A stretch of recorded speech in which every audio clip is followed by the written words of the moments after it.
If you want to make sticker on Google Pixel, here's how you can do it. Hi everyone, welcome back to our channel. In order to make a sticker on Google Pixel, you could use the built-in feature. Open up your Google Photos app.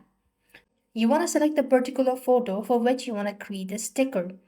Make sure to pick an image with a clear subject. Now, what you want to do is just long press onto the image. You could see copy sticker.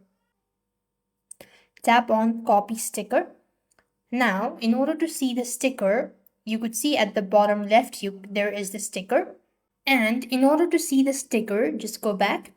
You could go to the collection section and scroll down, and there you have sticker section.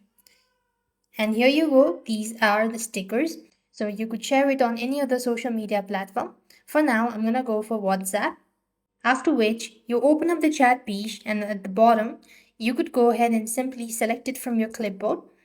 And here you go, you could go ahead and select send sticker.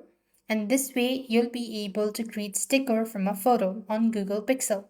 I hope the video was helpful. Make sure to like, share, and subscribe. Thank you for watching. See you in the next video.